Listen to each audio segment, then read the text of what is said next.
here to facilitate between the Asian restaurant group and working also with the MRA in order to benefit all restaurant owners. Yeah. So if you'd like, we also have a handout Right. in Chinese and in English. But these are some of the benefits that that you can. So these are some of the benefits that you can learn about. There's a lot more. For members of our association. Right. As you know, the information and knowledge that help you to run your business in a better way, right? So, and then beside the information and training, like one of the today, like open seminar, right? So we also understand, in restaurant challenge, right? We face up today, like, in the cost of operations, labors, workforce issues, right? So we and then obviously not make the management on our restaurants should be upgraded and should be a better operation. So that's what we are focused, and then that's why we try to do collective buying power. See, there's a possibility to help each restaurant get a better deal from the supplier between the vendors, right? So I believe, if we've all experienced COVID, right, and what happened, and just the information, the support. There wasn't a streamlined form of support for the Asian Restaurant Association. What I actually did was I relied a lot on the MRA's information and what they did. However, now that the two of us are working together, hopefully, if something else does happen, or in any everyday circumstance, we would be able to provide additional support to the Asian restaurant industry. Yeah. Not only that, I believe there's something recent that's going to come out soon about the electrical rates. Well, commodities are in a terrible place right now when it comes to energy. So I mean, I think that we've got a energy hub. Again, on all things that are involved in the restaurant industry, you should consider us your consultants, because we don't have it in our portfolio at arm's length away. We can find these resources that you need. But we have an energy hub, so we partner with National Grid, Sprig Energy, and Complete Energy Services, and they'll come in and they'll do an analysis on your bills, no cost, no obligation, and they'll do the same thing with the facility. Take a look at the facility and see what it can do to improve your energy costs. But energy costs right now, as you are well aware, probably have tripled since about last summer. So again, it's just one of the resources. It's just one resource that we provide. And any of those pain points that you have out there as a restaurant operator, feel very comfortable reaching out either directly to us or through Mara to have us help you with whatever it is that's going on. Yeah. We try to support, like last couple months, we try to help people to get the grant from the, there's so many lists of their helping people, but most of the restaurant owners, they couldn't get the access to that, or even they don't know how to handle it. So we help them to get applied for.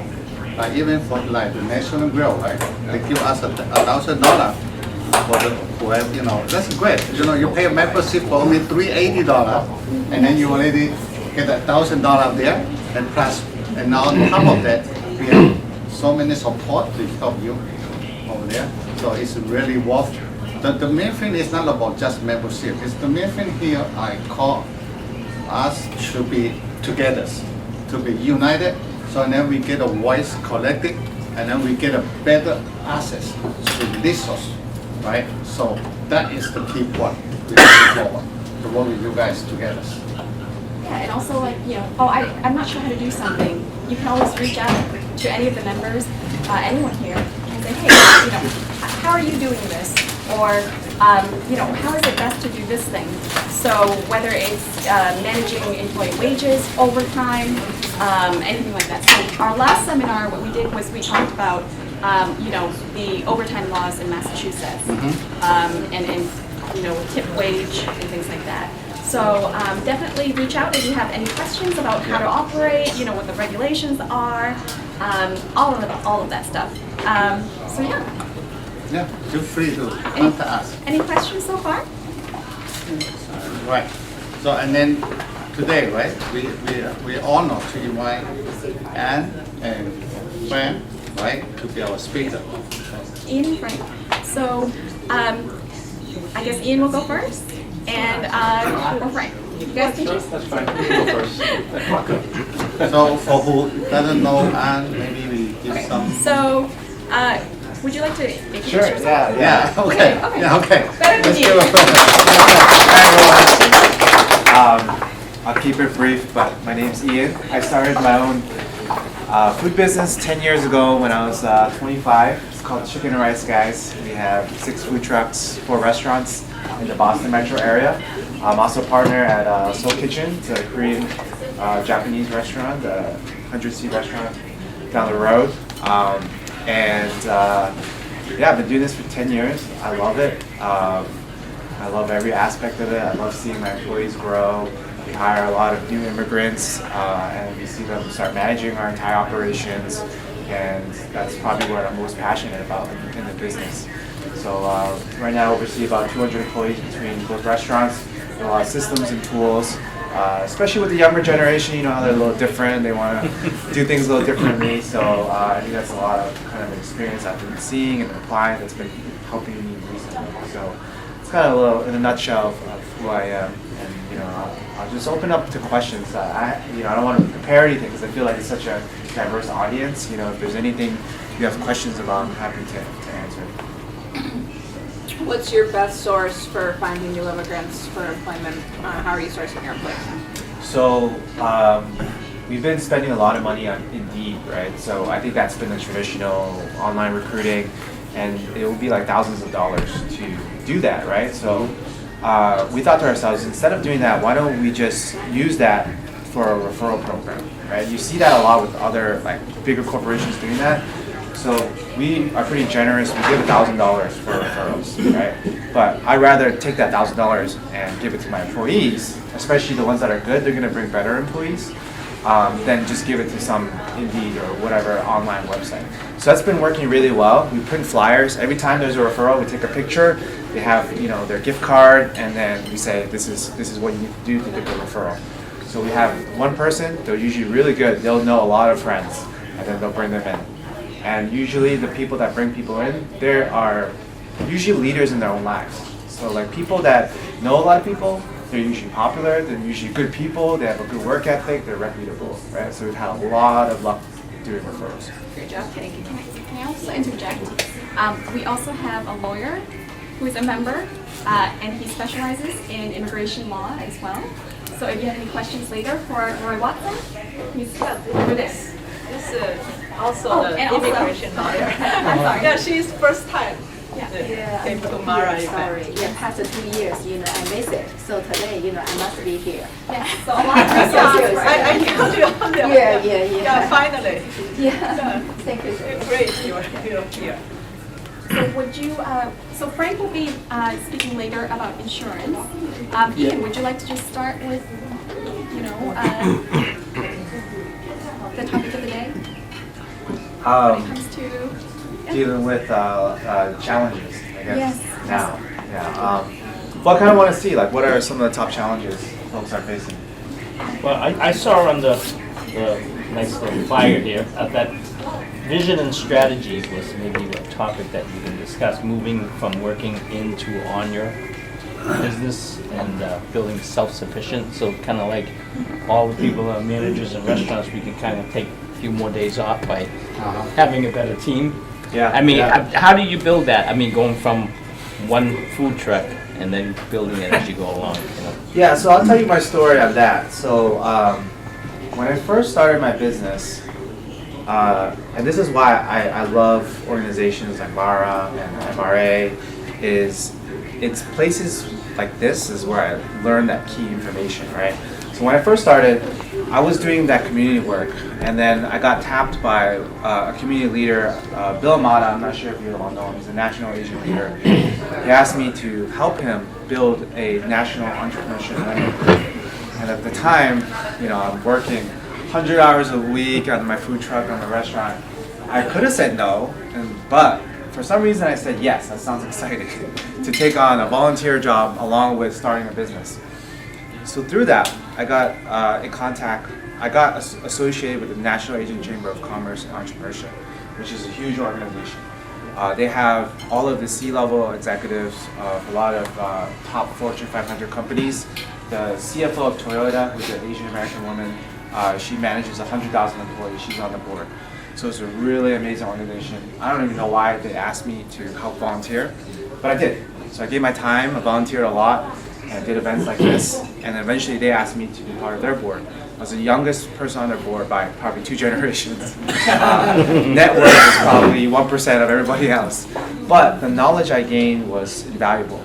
One of the members of the board was CFO of Petco, and he was also in the Navy. He was an admiral. And he taught me a really good leadership lesson, which is you can only manage 2 levels below you, right? When you manage too far down the org chart, you micromanage and you don't allow your employees to grow, and you don't get to see their strengths, but you also don't get to see them make mistakes. And if you don't see them make mistakes, you don't know if they're good or not. So for me, that was a very good learning lesson on how to manage large organizations. At 100 people, I don't know everything. I don't know everybody that's going on, but I do know what my 5 direct reports are doing, and I manage them, I develop them, and that's where my focus is, because I can't focus on everything. So little pieces of knowledge like that really help remove myself from the business. Right? And the more I can remove myself, the more I can learn in alternative spaces, because the business only grows, in my opinion, as much as you grow as an entrepreneur. That's my short story. So how do you, what is your philosophy when it comes to, from, someone who has a single restaurant location to someone who may have multiple restaurant locations, within the region or the state or something? How do you go from one to many? Well, are there large differences, or what are the differences, what are the similarities when it comes to managing a smaller restaurant versus like a multi-location restaurant? Yeah, so I view it like a triangle, right? So at the bottom, right, when you're starting off and you're kind of entry level, and I think this is in regards to either corporate world or anything in life, is you're just putting out fires, you're cooking, you're cleaning, whatever, right? But as you manage any kind of organization, any team, company, right, it goes from tasks to people. So the higher you go in the organization, the more it's people issues, right? So that's what I felt more when I was managing multiple locations. It's like managing ego, developing people, and stop having to count all the dollars. I know some business owners, they will count how many containers that go out that day to make sure nobody's stealing. Like, to me, that's not a sustainable practice, But can you train ethical people to watch over those things? I think that's a better use of time than counting containers. Okay, as you expand in the business, right? So how you how you get the capital to, I see you started from a food truck and then suddenly open a restaurant, right? So how you get access to all this capital? By yourself or? Yeah, the food trucks in the beginning are pretty low capital. Our first food truck cost $20,000, but the revenue is not as high as a restaurant. Probably maybe half, but it's a pretty small investment. So the food truck's pretty low investment. We were able to finance that ourselves. And then the restaurants, same thing. We just bootstrapped one by one. But we got really good deals, and it goes back to the idea of not always working in your business. Because I was doing a lot of networking and being out there, I found my restaurant deals through my friends. So my first restaurant, which is on 85 Bedford Street. At the time, I had 4 food trucks, no restaurants. And my friend opened a fried chicken place, and it wasn't doing well. So, and then he was selling it. I didn't have the money to buy it, but I said, hey, can I pay you over the next 5 years to buy your restaurant? And he said, yeah, that's fine. So he charged me a little extra than what he would. Yeah. But for me, it was a good deal. I got to buy my first restaurant with no money down. So, but it was through meeting people at events and things like that. Oh, sorry. Go ahead. Oh, thank you. So I really like your food. That your chicken and rice truck, food truck, was the most popular one in front of our office. So, thank you so much. And so, what's next? What's next? Oh, great question. I'll be totally honest with you. I mean, food is hard. We all know that, right? So I'm diversifying. So I'm still growing chicken and rice, guys. I'm working on other restaurant businesses, but more as an investor partner, more than an operator, you know, and getting into things like real estate. So Kind of like what you do with Soul Kitchen? yeah. Yeah. Oh, so much easier. Yeah. So much So easier. you're investing in people rather Yeah, than the actual exactly. business. Yeah. Exactly. So I think that the common issue that a lot of smaller restaurant owners have is finding good people, training them, and then having them stay within the business. So for example, if you train a manager and they get really good, they know how to do everything, next thing you know, they go out and they open their own restaurant. Because why work for someone when you can do everything on your own, right? So how does that talent retention work? Because most likely when you train someone, they become good enough, next thing you know, they're gone. Yeah. Yeah, you know, I think Do you have that problem? no. You don't? Okay. Why do you not have that problem? Yeah. Not shared experience. I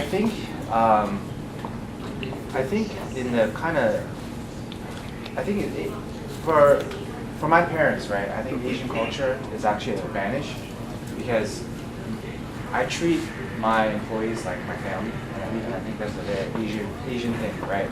So they wouldn't do that. They've never done that to me because I feel like they would feel like it's backstabbing, right? So I loan my employees money, right? I'm part of their birthdays, sometimes their wedding, their funeral, go to their funerals, things like that. So I try not to make it just about the job, right? Because if I treat them like it's just a job and it's just the money, they're gonna treat me the same way back. You know, sometimes do you ever wonder, oh, why don't my employees work harder? Or why don't they care about, you know, this little bit of food that they wasted or whatever? Because they think it's a job and they just think it's for the money, right? But if you can develop a deeper relationship with them, then they stay.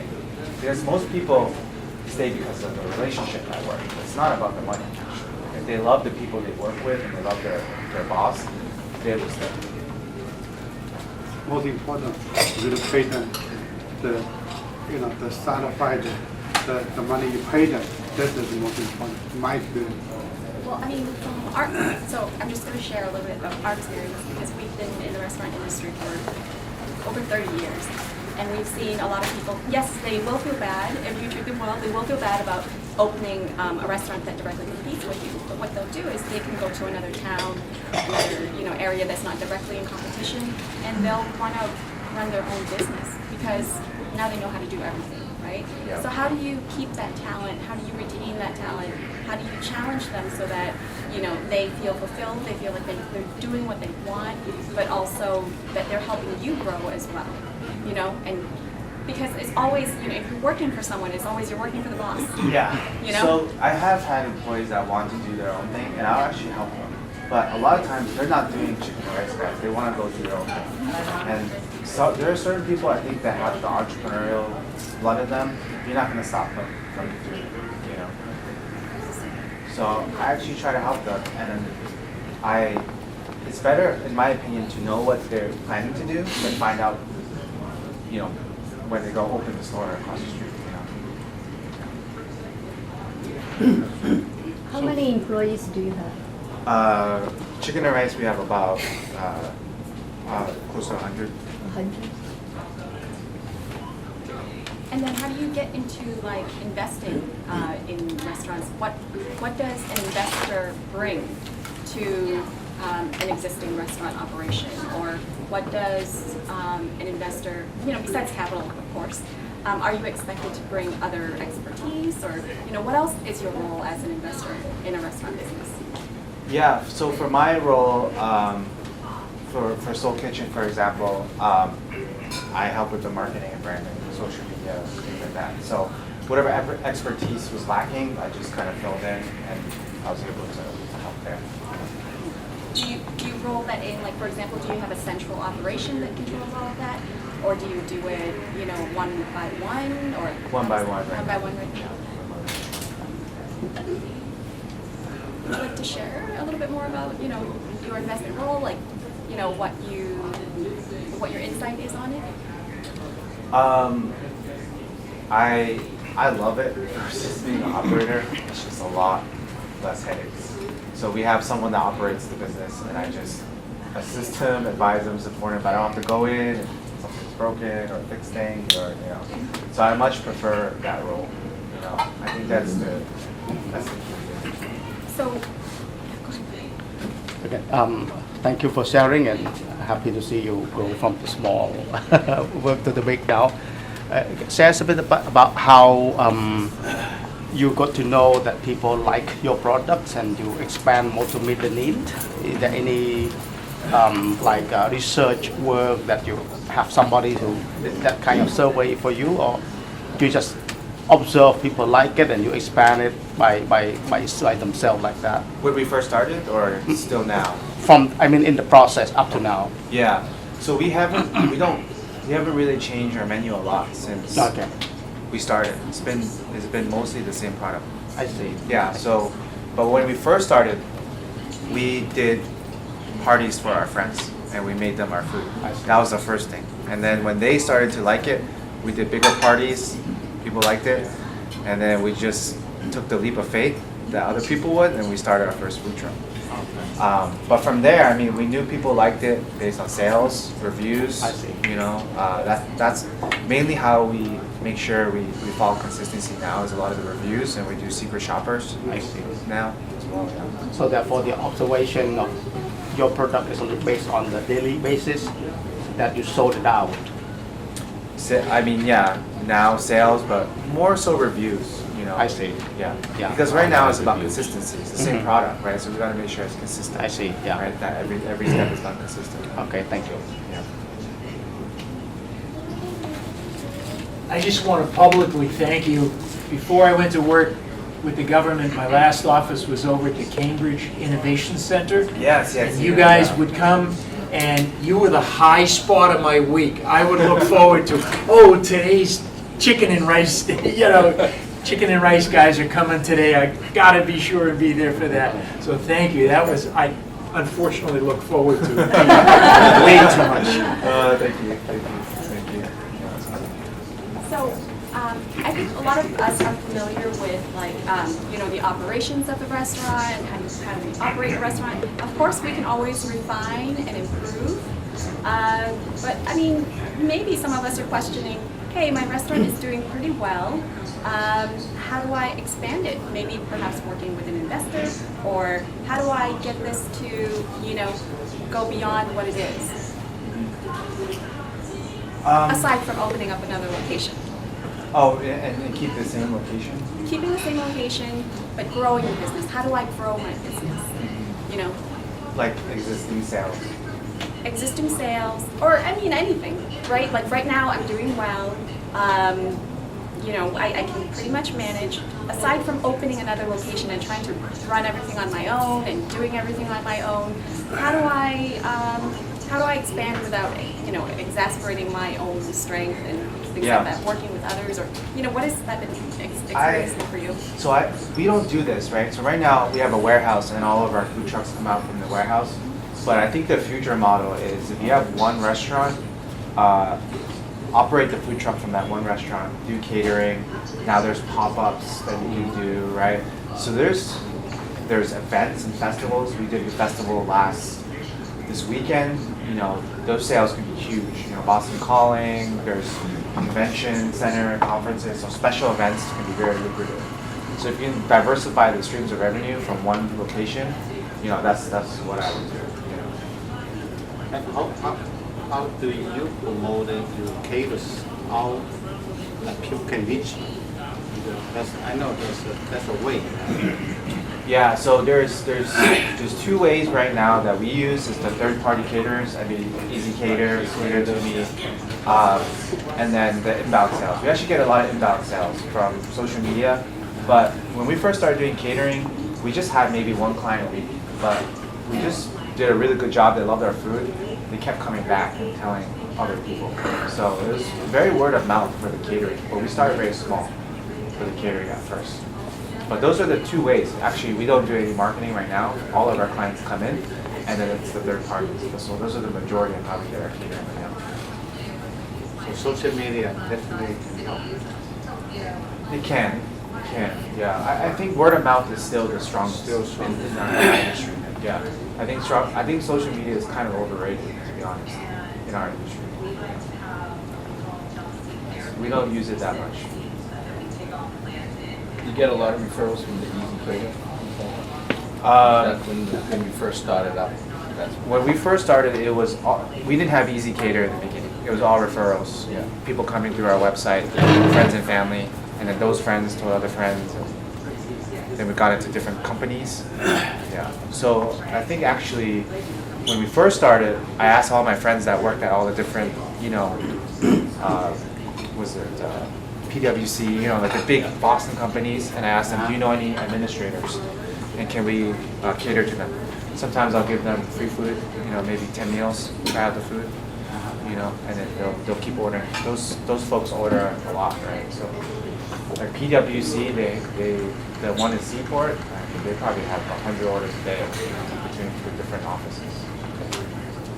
So between, so if, let's say you want to grow and you want to get into catering to grow your business, how do you manage staff? Because if the catering projects are sporadic, how do you manage the staffing for it? Or like, how do you manage, so I get catering just dropping food off, but like when it comes to like catering an actual event or, how do you, in terms of that, how do you deal with staffing? Well, when we first started, I did everything, right? So we didn't need staff. And then as it grew, we started allocating, so like there was a GM, part of his job was to do catering.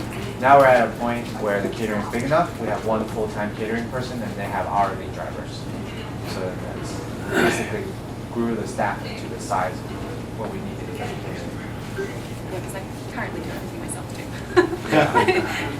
I love catering, I think Yeah. its margins are so good. Yeah, it's easy to handle also. Yeah. Do you find your food trucks better than your bricks and mortars? I prefer restaurants. Really? Yeah. Yeah, less headaches. Okay. Yeah, it's a lot of work cleaning and bringing the trucks in. Yeah. People don't realize that. It's a lot of It's a work. lot of work. Yeah. A lot of work. Yeah. And It's where I started, but Yeah. Yeah. But you prefer the brick and mortar because everything's there. Everything's So there. at the end of the night, you just go home. Yep. And you have more oversight too. Yeah. Less liability. So, in speaking of challenges, what you are facing right now? Any challenges from your side? Yeah, I mean, I think we're probably all facing the same challenges: staffing, pricing, and then I think sales are starting to get a little bit soft. As we're seeing them plateau a little bit. But with the suppliers, just keep negotiating. So right now we're talking to Cisco. We use US Food, so just try to get lower prices.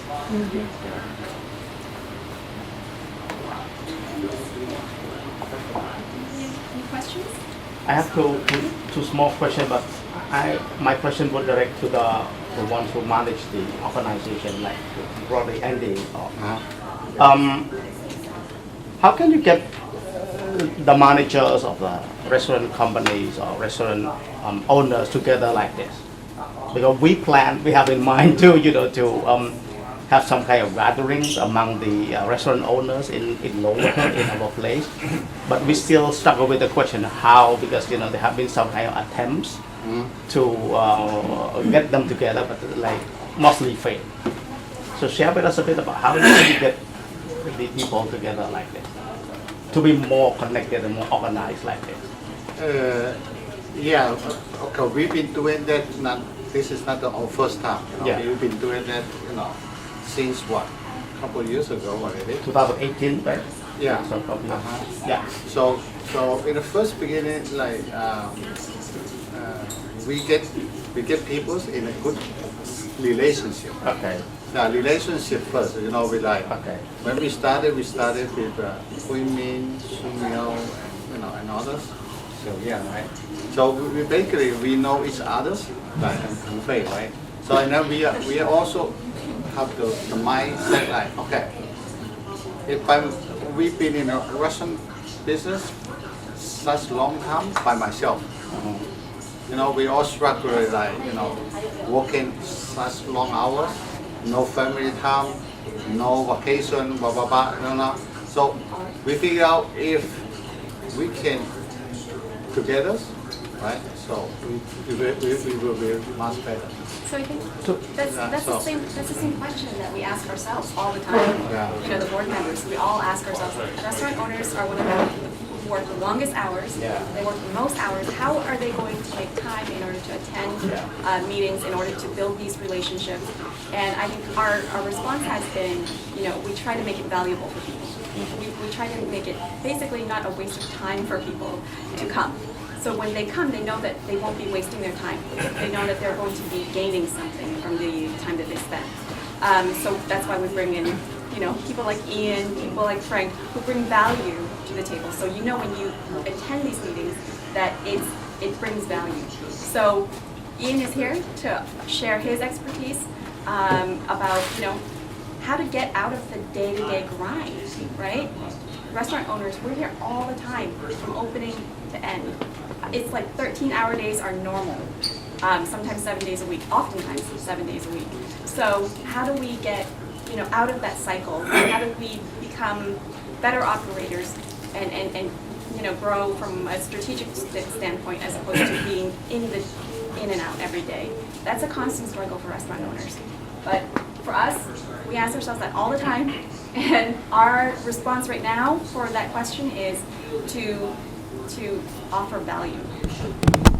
I see a great opportunity now that you brought something up, that you see the same challenges we see, trying to get restaurant people engaged. Do Yes. you have a large restaurant base in Lowell that you know of, connections?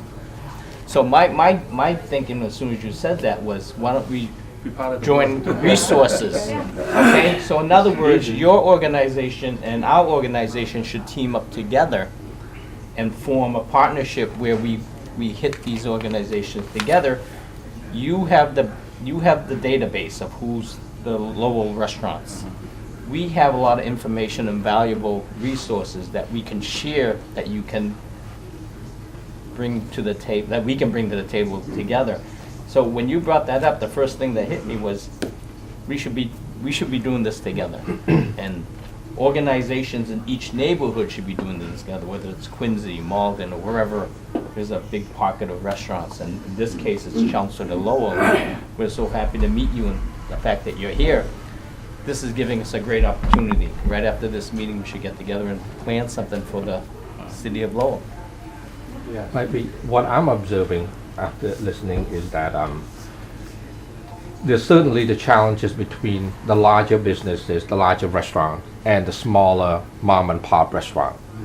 That's the hardest one to get involved, because you can't really afford to leave where you have other people who run your businesses to go to a meeting. Let's say every time I go to a meeting in Boston, that's 3 hours out of my time. 1 hour go, 1 hour come. If the meetings want another hour, it's a 3 hour. So I think the point we need to figure out is that how through MARA or MRA, how do we better address the issue of the challenges among the restaurant owner, the larger and versus a smaller family-owned kind of, because that's where, let me introduce myself a little bit. I'm Sathir Chimrum. I'm the Executive Director of the Cambodian Mutual Assistance Association. We are not a restaurant owner, we are community-based 501c3. One of the things that we do is that supporting our Cambodian business technical assistant, or we're beginning to do that. And the challenge we discovered, there are programs throughout the state, programs in the city that provides all assistance, but immediately they need something from the restaurant, right? For example, last year we got a small amount from the CDBG to help support, but then the restaurant have to open their books. And you know that that's a big no-no, right? So for whatever it is, and we kind of know all that. So what we are trying to figure out is that I'm having Trian, who has business background also, to let's over the summer, that's why I guess we met, because we participate in the Asian Business Empowerment Council, to come up with some sort of survey, so that using that as an opportunity to build a relationship with people. And then throughout that, instead of going in, the first step you go and you ask, okay, can you see how you're doing, things like that, but try to see where they are.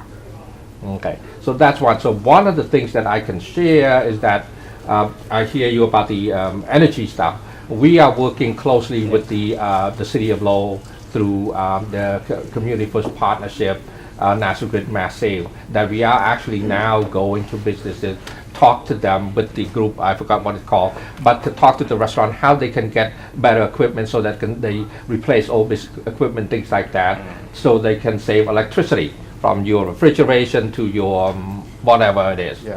So that's the kind of things that we have kind of the capacity, just because who we are, where we are as a nonprofit, that we can get access to certain things versus a bit, but we look to find that connection better, and certainly we could use the support, the expertise from you as restaurant owners. Right. So that's why, because you are here in Lowell, right? So you have the relationship with the community here, whoever small business or whatever. And then that's why we come to the town. So and then instead you travel 3 hours or 2 hours to Boston, so we can meet the business owner like they here.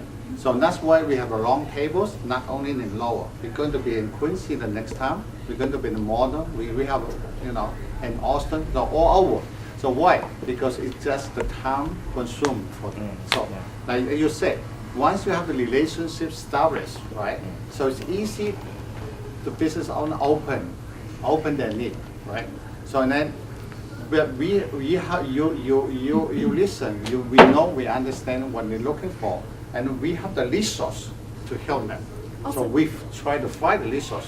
So that's the match. We try. One of the other things that the PR membership committee is going to do is maybe have a monthly, they call it a tea time. So let's say, and it's not about any special agenda, but just getting people, before you go to work perhaps, let's say you open your doors at 11 or 12, it might be at 10 o'clock, you meet for a coffee or tea or wherever, and bring the restaurants in that group. So whether, in this case it's Lowell, you find a restaurant in Lowell that's willing to have an hour of time at 10 o'clock before you have to run into work, and then you're done for the whole day, you can't even meet with anybody.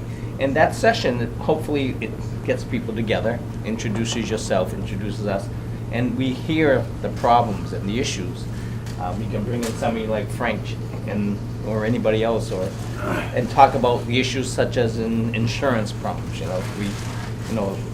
I would call Ian if I wanted business advice. I call Frank at midnight when I have a big problem. So this is that's what we're hoping to do, and this is where we're starting to gain traction, and hopefully we can do that. And that's why it's important to talk to people like you, the leaders of your community, and get access to the group of people that we want to serve. So, Do you What- currently have someone for the Mass Save? Because the MRA also Yeah. has John Healy, who works. They have clear results and serve up savings, the two arms of National Grid that work with restaurant equipment. Yeah, what we have seeing here, We who have are my energy staff who source. gonna Working with them. doing that, and we are actually working with on a residential part. We're working with UMass Lowell. We're working with All in Energy, several other kinds. So we, it's all about energy efficiency. So one track is helping homeowners and renters to save on the energy costs, and the restaurant the same thing. Certainly, there's a different kind of what they can save, things like that. But before I forget, I want to share one thing that may be interest to you, is that we've been approached by folks out in Maine. They are fishermen, a group of fishermen through the Portland Exchange there. In the past year, a number of years past, they've been really hit hard with the ability to find buyers of their harvest. So one of the things that they approached us, and this is start out as a Cambodian community, was that they want to meet our Cambodian grocery owners and restaurant to see what kinds of seafood we want. And then they go back and tell their fishermen to look for those. So the benefit of this is that you really cut out probably 1 or 2 layers of buyers, and then really at a good cost, and get the kinds of things. So instead of them coming, okay, this is what we have, you want to buy it? No, they want to hear from us what type of fish or what type of seafood, lack of a better term, that we eat, that we buy. So then they can go back to their fishermen to harvest those. So reach out to me if you're interested in kind of learn more about it. So we are focusing on at this point, the Lowell area, and I think at some point they gonna reach out, or if not already, to the Dorchester area, to the Vietnamese communities, restaurants and groceries. I believe there's also another fisheries group that the Robert Nagel. John Nagel, Yeah, they had a discussion with us. We haven't followed up on it, but it also includes the fisheries. So we might want to touch base, and there might be some, joint efforts, or because they also belong to a fishery association as well. But they're based more, I think. I know that they have that seafood festival every year in Boston. Yeah, well, I don't know, but these Yeah. folks are right Yeah. at the Portland Exchange. Okay. But that's a great idea. That's what we're doing also. We have open ongoing with the suppliers to deal. Hopefully we can buy them directly, like you know what I mean. So and then that is the best way to get the better deal. But obviously they require a certain quantity, right? Yeah. So and then that's why we need to be together. Right, yeah, exactly. Okay. So instead you're buying 1 fish and buying 100, it's going to be different, right? Yeah. So yeah, that's what we're doing. So I need you after the meeting. Aside from that, for the people or the owners of the restaurant to be members of the Mara, is there any membership fee for them to pay? Yeah. Yeah, Yes. I'm sure there is. 380. Yeah, It's a 380, but not only from it's still membership. It's there. Yeah, well, we can kind of So you will be talk about that. I think we don't want to miss out on your talk. Is there any more questions for Ian Yeah, before and- we shut him down? Any more questions? Can I also interject that that we have thought about, how small businesses, like especially the small restaurant owners, how they cannot attend these meetings.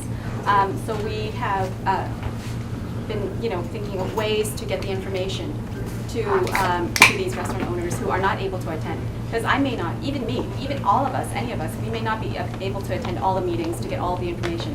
So how can we make this information available? We're thinking of doing this online as well.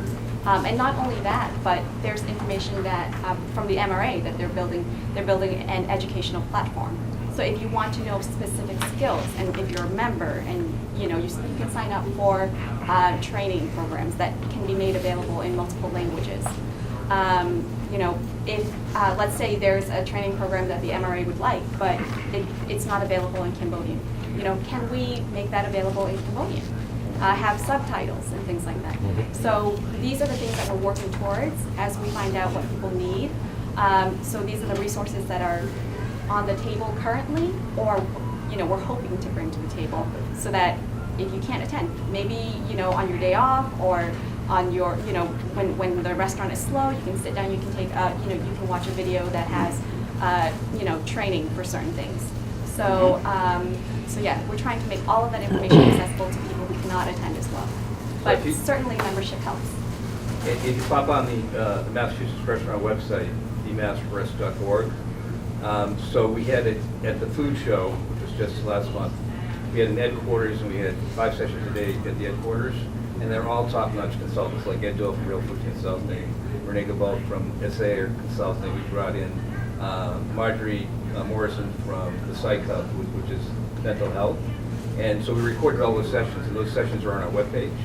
So you can go on and if it doesn't live here, you know, it's got to live here from moving forward, because this is where people are going to get educated. So we're working diligently to make sure that we have an education platform that people can get there. And I'm going to throw something else in there, and it's about proximity. It's about relationships, right? This is why we do. That's why we're here. That's why we do this. And the closer we get, and the more people we can get in front of, we break down the barriers of people looking out and reaching to the Massachusetts Restaurant Association, or MARA, or the Lowell Cambodia Association for assistance.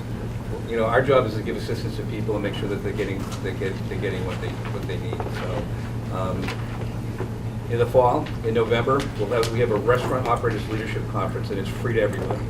And this is where you talk about those managers have an opportunity to go in for one day and sit in a room with the best of the best in education. And it's paid for. You show up, you have to schedule, you have to get a seat because it sells out. But again, proximity for us is for me to tell you about this, so you can start thinking about November. And if you've got restaurant managers that need a full day of education, they're going to be welcome to come and join us at this. And location and details to come. We had one last year. It was awesome. We sold it out, and we'll do it again this year. We've got a women's conference again. So there's all of these things that we can tag into through proximity to assist in helping restaurants. I silenced the crowd. Speechless. So I actually have to run, but I'm going to leave my contact information. And speaking of grants, I do free trainings through the Massachusetts Workforce Training Grant on how to scale your business and how to get out of it. It's completely free. Happy to help. It's something I love to do. So if you want any of that service, try to my information. But thank you so much for having me. Thank you. And hopefully see you at more events. Thank you.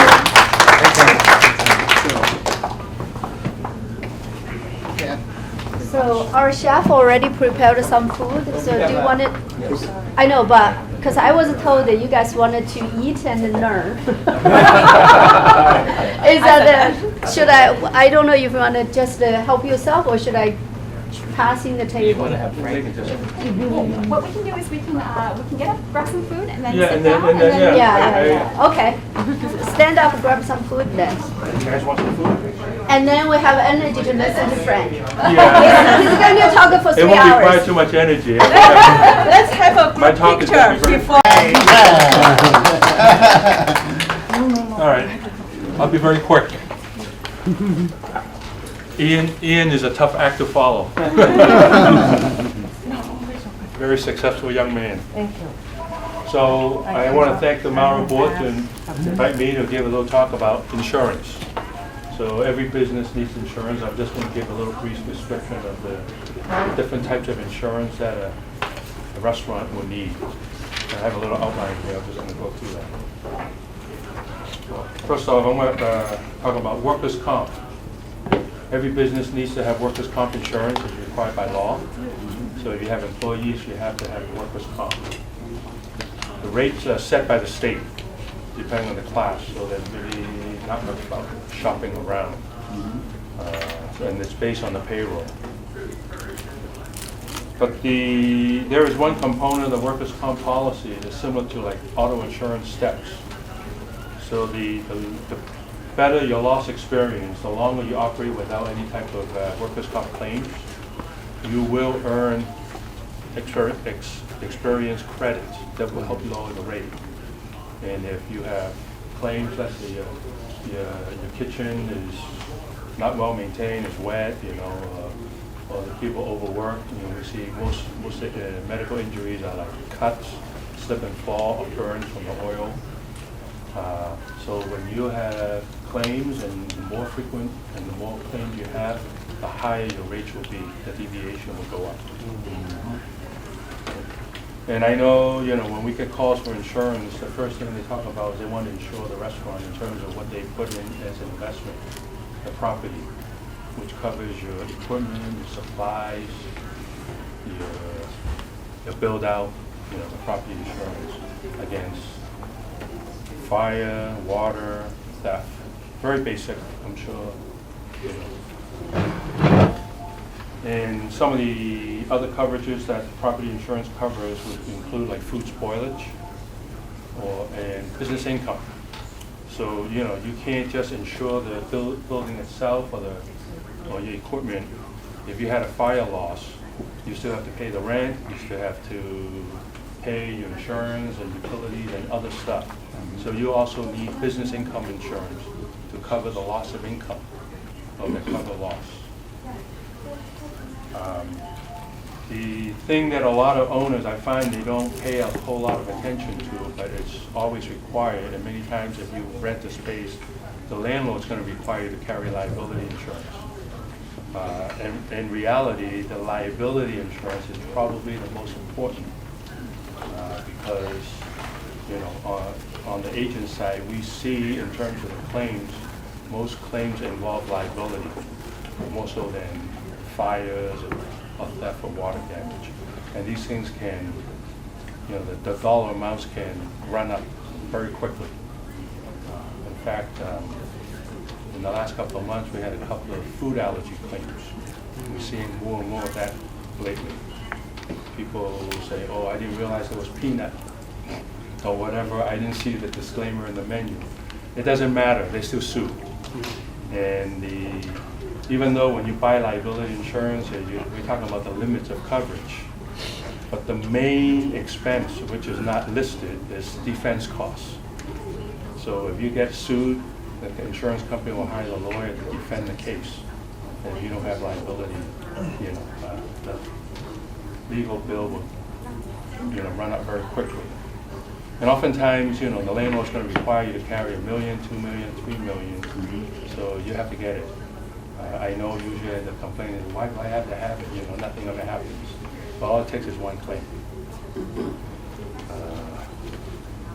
And then, you know, if the landlord or if you want, you need to get more than the standard $1 million, then you would need to get an umbrella policy to build up the stack to have enough coverage. And like this restaurant, they have liquor. In order to serve liquor, you have to have liquor liability insurance. It used to be optional, but maybe a dozen or 15 years ago, the state made it mandatory that you carry liquor liability insurance to get a liquor license. So this is pretty basic. I just want to highlight a few optional coverages that you may or may not be aware of. I think another very important coverage is relating to auto. It's hired auto and non-owned auto coverage. So many times, sometimes you might ask your employees if you need to pick up even some sauce or salt. If the employee runs out to run an errand on behalf of the business and he or she uses his or her own car and an accident happens, that employee might have very basic limits. And during the course of investigation of the claim, when they find out that the employee was running an errand or doing something on behalf of the business, the liability will come back to the business. And if that limit is not adequate, your regular liability insurance will not get involved because it's auto-related. So you have to have an endorsement in your business policy or a separate higher non-owned auto policy on your commercial auto to have the higher limit to protect the business. So that's something you should at least review in your program to see if you have that. So I know sometimes some of the restaurants, you know, when we make that suggestion, say, well, we don't do deliveries. It doesn't necessarily have to do with deliveries. You know, sometimes you just say, hey, you know, I'm very busy and we just found out we're out of paper towels. Can you go to, you know, BJ's or Costco, pick up a case of paper towels? And something, you know, can happen. So, and then the other thing that I know is an optional coverage, and I often see many restaurants go without it. In the past, maybe it's less of an issue, is employment practices liability insurance. We are seeing more and more suits and people filing complaints. This insurance covers, you know, how you manage your business. You know, if the employee, if you let go an employee and they feel you have discrimination, so, you know, for age or, you know, lack of promotion, or you tell a bad joke and it doesn't sit well. You might get, a harassment. So I know in the past, a lot of owners say, well, it's fellow Chinese or fellow Asian, they're not going to sue me. But the world's very different now. And we're seeing, even many times with the workers' comp claim, in the past, when the employee cuts a finger, you go get the finger stitched up, the next day they're back to work. Nowadays, the boss says, he says he can't come back. And a week later, gets a letter from a lawyer. So I just want to make that aware that, the people's mindset, the employees' thinking is a little different than it was 5, 10, 20 years ago. So that's something that you should at least be aware of and, check with your insurance agent and look through your program. And the latest thing that the insurance industry is pushing, and we see that a lot in the news now, is cyber liability. Now, I am just starting to get more understanding into this risk. And I just had a little seminar last week with one of the insurance companies. And I said, why would a restaurant need cyber liability? Is there any business that has a network, or if they do any transaction over the phone line or the internet, they need cyber liability. And so I asked that specific question. They said most restaurants operate on a POS system that's connected to the cloud, and you're transmitting credit card data. And if you're hacked, and they can trace it back to you, you have an exposure, and you will be at risk and get responsible for it. So that's another insurance coverage that, you should consider adding into your insurance program. Of course, there are a lot of other types of insurance, like group health insurance, etc. But that's all I have. And I'll open up for any questions you guys might have. I have a first question. For the last thing. Don't you ask us enough questions when you call the office? Well, he's one of my better customers. Well, the question, just about the insurance coverage should cover the virus here. The virus? For we need to protect the credit card data. Oh, that's right. Virus. So cyber liability will cover breach of your network. First time heard about that. The data breach. So the virus, the ransomware attack. Yes. It is mandatory? It's not mandatory. These are optional coverages, and more companies are offering this type of coverage because of the exposure. Now, I don't know if anybody out here has a Harvard program. No, I don't. First time as a group health carrier. Is that a Hartford? No, I'm talking about your health insurance. Oh, the Hartford. Right? Okay. I think is that what we have? Our health insurance. So last month they were hacked. And I. Pilgrim. Yeah. So I've been, I was going in for a pre-op review with the doctor. Said, we can't even verify insurance coverage because the whole system is down, and I'm getting weekly emails updating us. So that's at the expense of notifying your customers and all that will be covered by cyber liability. And then if in case of a ransomware, of course, depending on the limits you buy, will help you pay. If, of course, they don't want to, they will either try to restore your network and rebuild your system, or consider, depending on the severity, or pay for the ransom to get the encryption, key to unlock your data. How do you assess the security of the energy in this case?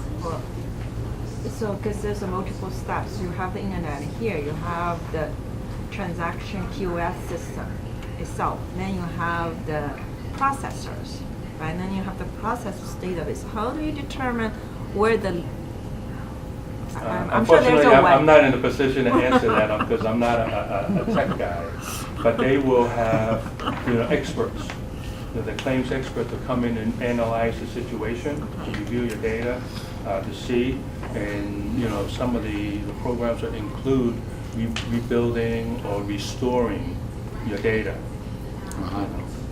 And depending on the type of business, with certain classes and you know, like a doctor's office will be having a lot more data than, say, a restaurant with credit card data.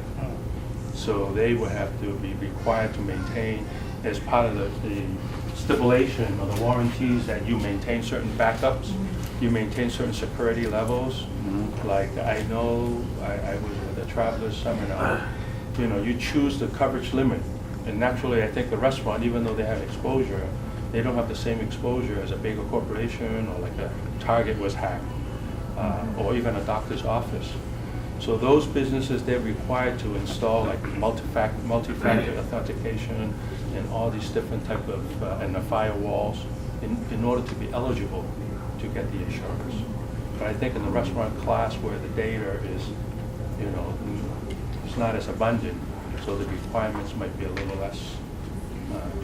But it's just, I just thought I would bring this up so that you, at least you have that in mind to explore further. You know, to make sure, you know, at least check with your insurance carrier, insurance broker, to see, and then get an idea whether it's something that you should add to your insurance program. Do you have all the program you mentioned? Yeah, I have. We have, you know, we're a small business, but we do represent multiple carriers, and many of the carriers, most of the big insurance companies, will offer some form of, you know, cyber liability coverage. So. I'm just wondering, your English, your company is at 志宏保险? 对. Oh. Yeah, because I was wondering, it seems familiar to me. No, unfortunately, I'm your customer, actually. And that's one of the reasons I brought two of my staff members here. Oh, okay. Yeah. I cannot speak Chinese that well. I can speak a few words. It's okay. It's okay. But my staff actually are very fluent in Mandarin. Yeah, because I want to say your staff is very responsive. My rep is Yihan. Oh. Yeah. I'm sorry, I didn't recognize you as a customer. Yeah, I'm just wondering if that's the same thing. Yes. Okay. Okay. Yeah. Very good. Any other questions? Are there like restaurant insurance bundles that would help restaurants like save money on coverage or anything like that? I really cannot think of any in terms of bundles. You know, I think the bundle thing is in the marketing idea with the auto and home insurance, you know, a lot of the auto carriers. So the commercial insurance carriers haven't seen a need to say, oh, if you bundle your workers' comp with a business owner's policy, we're going to give you a discount. No, we haven't seen that, especially with the fact that your workers' comp is basically a state-mandated tax or insurance program, just that it's run through private insurance companies. That's good to know because you get, as restaurant owners, you get a lot of advertising when it comes to like workers' comp. So like advertisement, especially from payroll companies that say, oh, you know, if you buy workers' comp insurance through us, it would be a lot easier, a lot less this or that, or, you know, I don't go into the details, but I see insurance advertisement for workers' comp all the time. Yes, all the time. I see. I mean, I know like ADP or Paychex, they got into the insurance business. They offer what they call pay-as-you-go workers' comp. The pitch there is that, you know, with the standard workers' comp policy, when you pay the estimated premium at the beginning of the policy period, at the end, you have to do an audit to figure out what your actual payroll was in the previous 12 months. If it was higher than the estimate, then you're going to have to pay an additional. If it was lower, then you're going to get a refund. So ADP says, well, you know what? You don't have to worry about an audit because as we run the payroll, we upload the data to the insurance company. They charge you and fluctuate the premium. So on paper sounds good. I mean, in over the years, I've lost customers that say, oh, my payroll says they're going to handle the workers' comp. Some switch, and I never see them again. But we have quite a few that come back because I get so confused in terms of payroll changes and all that. So everything's a trade-off. I don't know. For some, it might be better. For others, they may find that it's not. But having said that, if you were interested in setting up payroll, you know, pay-as-you-go workers' comp, we can actually do that too. Yeah. Okay? So like one of the first companies to do that was like the Hartford, and we represent the Hartford. So how would that work? It would work in contingency? It basically doesn't matter. It's just that, you know, in your case, if you were to do it with ADP, ADP actually owns ADP Insurance Agency. So that was just, it's another policy. So if you can, we've picked up a handful of existing Hartford pay-as-you-go workers' comp policies where the restaurant wasn't happy with the customer service, because when you call a data center, you don't get the same service level that a small, you know, local agent can, you know, respond at. So nothing changes other than that. If you have a question regarding workers' comp, or if you need to file a claim, you call Chain Insurance instead of ADP Insurance. Actually, so I was under the impression that the Retail Association of Massachusetts, Retailers Association, RAM, that they get like better rates.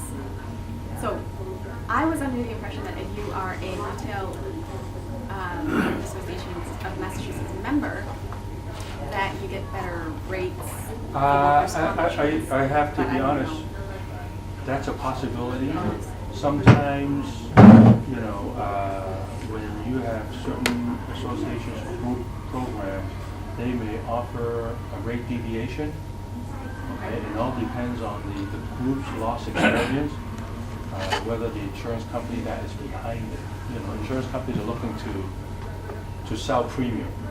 And if they know they can, it's just like you guys talking about supply, you know, fish.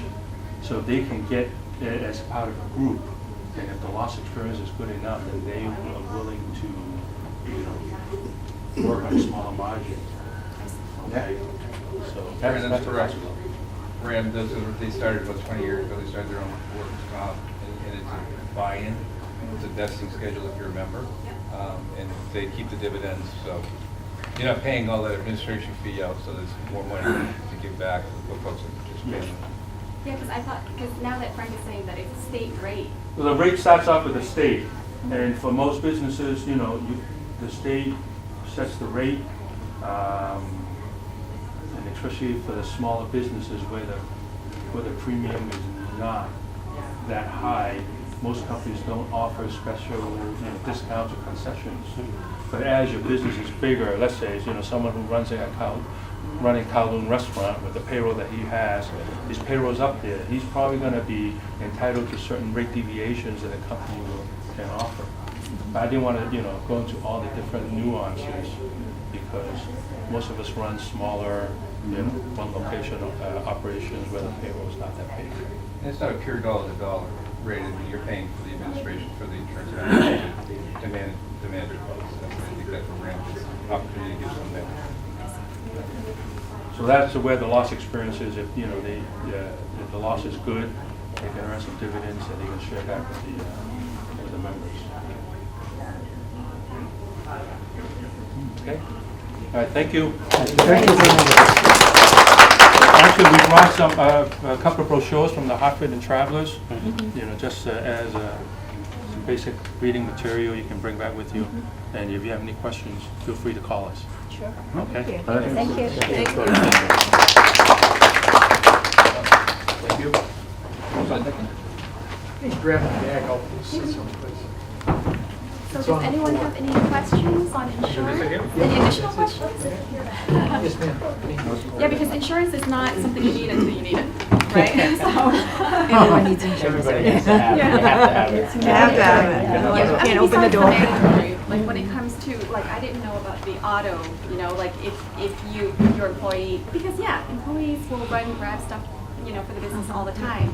You don't think that. If it's done in the course of a business activity, you're liable. Yeah, so we don't think about those kind of things. Yeah, we do. Lawyer, right? Yeah.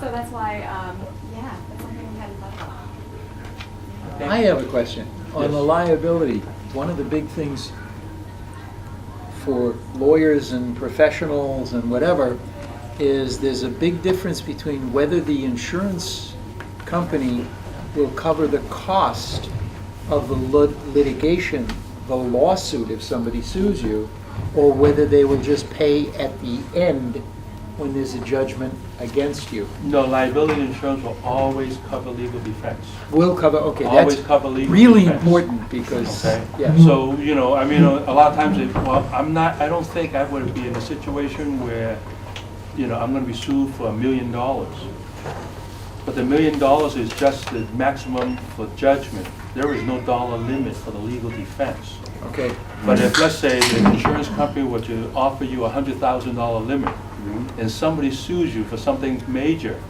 they say, you know what, we're gonna settle our 100,000, the rest is up to you. yeah, If you don't have a big limit window to lock in the insurance company to at least go a certain distance with the legal fee, you're giving the insurance company a very early escape route, right? So you just, same thing for auto insurance. If you buy the state minimum 2040 instead of, let's say, 250, $500,000, and then an umbrella policy, and we've seen that. We had an insured that made a left turn and got broadsided by a car on the opposite side, and she was carrying her elderly mom and broke her back. So that case settled for more than $1 million. So if you had minimum, guess what the insurance company's gonna do? Let's say if our insurance only had 2040, Pay it we're out. gonna write the $20,000 settlement, and you hire your own lawyer, yep. all right? So when you say umbrella, I'm I'm kind of more than confused. minimum. Like when you say umbrella versus like maybe not umbrella, because I don't think a lot of Yeah, us I'm sorry, it's just insurance terminology.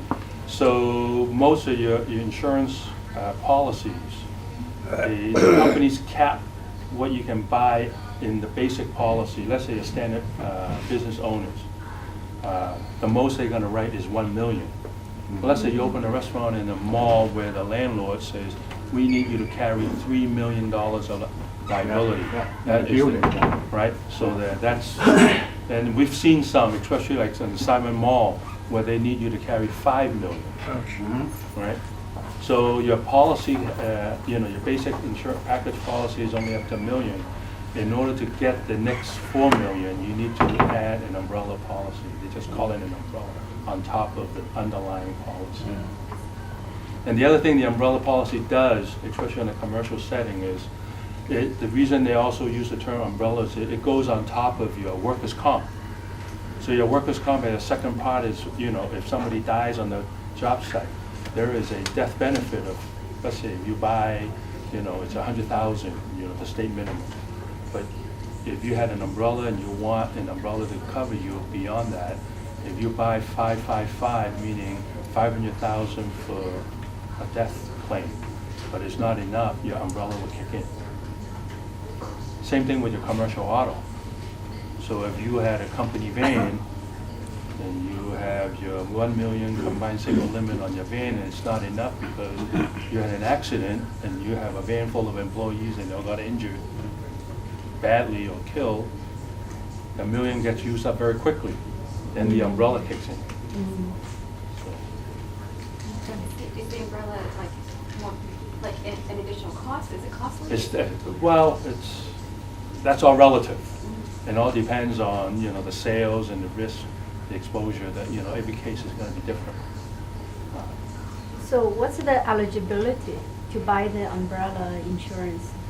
So we needed it's- to have multiple insurance with you in order to buy the umbrella? Right, so the umbrella, not necessarily, the insurance companies, certain companies, we've had situations where, let's say, the insurance companies say, well, the most we're gonna write is a $2 million umbrella. I will have to go to another insurance company to add the third layer, Oh. Commercial umbrella doesn't based on the profit, right?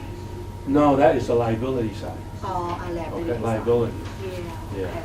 So the liability in legal professions, we follow, the malpractice, Yes, that's a different animal. It's a totally, So- and that's why I was asking, because a lot of times insurance companies on a malpractice case will say, here, we'll just pay the claim.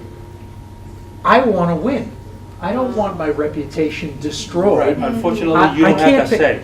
Well, You don't have that say. It depends on who you hire for your insurance company, yes. But that's the key, that's So why I Frank, asked. except the malpractice insurance, we can still buy, the Umbrella. insurance. Right, so they cover two different things. Okay. Your malpractice has to do with your errors and omissions. Okay, as a law office, your general liability exposure is very low. And I can come into your office, slip and fall and sue you.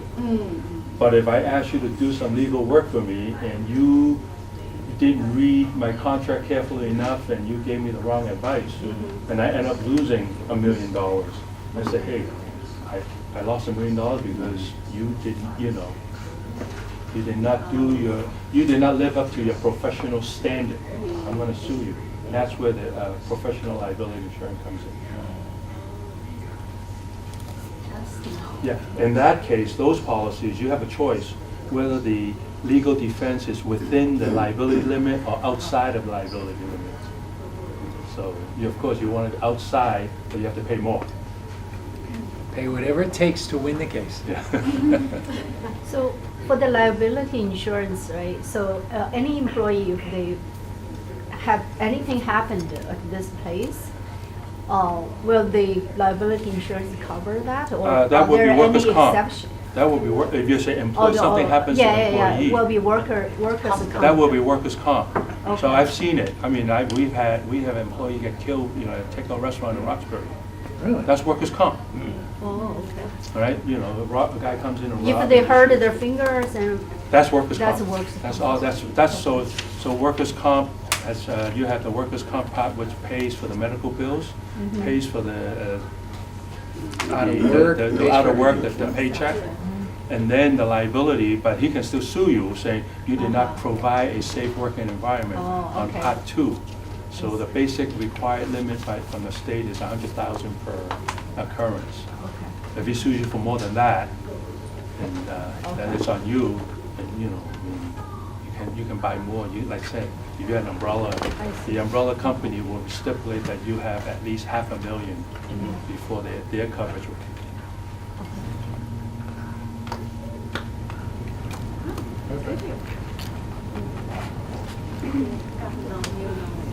Okay, well, I'm glad I was able to help. Thank you. Thank you. very much. Thank you for letting me come to speak. Insurance is an important part of doing business, and it's often a very confusing part of doing business. So thank you for bringing clarification.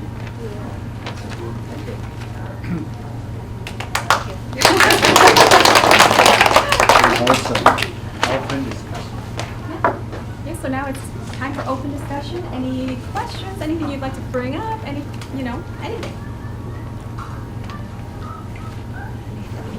Honestly, but we kind of need to leave. Okay. Okay, sure. My board meeting tonight.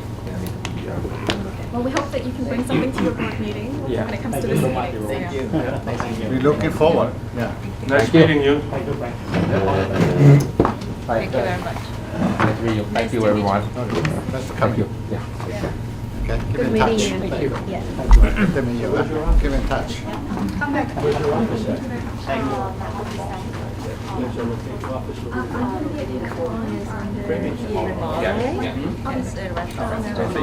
I'm in Malden. My office, my office, when I went to work for the Immigration Service, they required me to close my offices down. So, the conflict of interest, you can't be on both sides of the issue. So I had to close all my offices, and now, rather than open up another office all over again, I filed. Virtual office. Well, it's sort of, yeah. So I have, my home address is my home office, and to the extent that I need to do any legal work, it all depends, same as you say on the insurance, it all depends on what the issue is. And I have a network of immigration attorneys that I work with. And so depending on what type of case it is, I'll bring it to one or the other or the other. So and I kind of stand as more in your shoes than anything else. You don't put your hand in your pocket and pay a bill. You have a company. Right. So I'm the middleman. exactly, I'm kind of like the middleman at this point. So, but you know, it's a good place to be. Yeah, it's good. Yeah. You're like Angie for the contractors. There you go. There you go. I make sure that I keep them honest. Yes. I keep them honest. Thanks, very nice meeting you. Same here. Yeah, we got Thank you so much for Good to see you. Thank Good to see you. Do you play yourself? I can't, no, Sorry. That the lines are- yeah, I go crazy when I talk.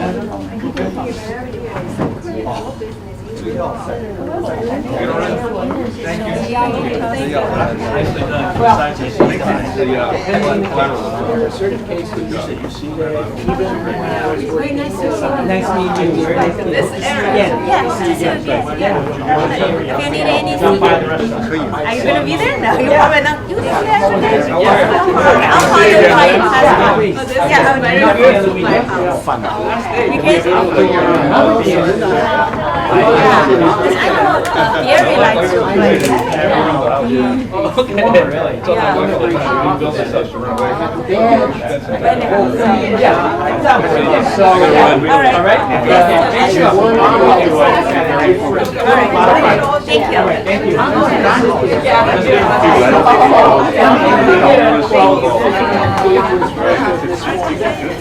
I work with